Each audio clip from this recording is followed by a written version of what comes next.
Viimsi keskkooli inglise keele õpetaja Dejan Delev on pärit Makedooniast. Eestisse tulles sooritasin B1 taseme eksam, see oli vaja elamisloaks. Siis kui tulin Viimsis, hakkasin veel rohkem eesti keeles suhtlema ja mul teki huvi, kas ma olen veel jõudnud B2 tasemel. B2 eksami sooritamine andis mulle julgust klassiõpetajaks hakkama. Ma teadsin, et see on tõsine töö, et mul on vaja iga päev suhtlema lapsevanematega, õpilastega ja enne seda ma mõtlesin, et okei, ma tahan olla klassiõpetaja, aga kas ma oskan seda teha?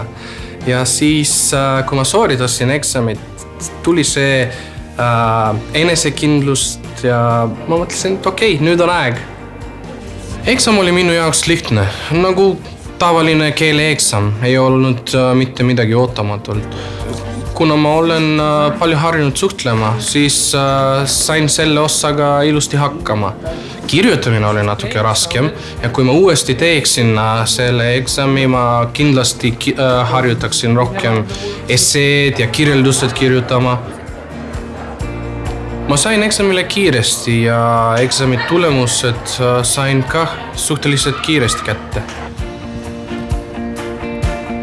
Keeleõppel ja keeleõpetamisel on ühist see, et sa mõlemalt võtad midagi kaasa. Õpetajana õpin õpilastelt iga päev palju uusi asju.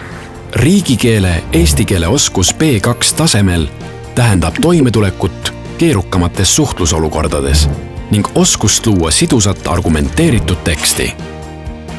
B2 taseme eksam hindab 4 osaoskust: kirjutamist, kuuldumõistmist, loetumõistmist ning rääkimist. Eksam algab 3 tundi ja 10 minutit kestva kirjaliku osaga.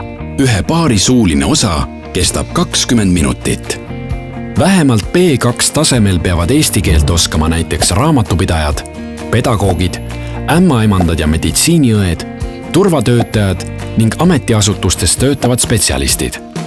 Inimesele, kes kaalub, kas minna B2 taseme eksamile, ma võin soovitada kindlasti minge. Teil ei ole mitte midagi kaotada. Enne minekut lihtsalt kuulage eestikeelse raadiosaateid, lugege ajakirjad, kirjutage sõnumid, päevikut. Ei ole oluline mida. Ärge unustage, harjutamine teeb meistriks.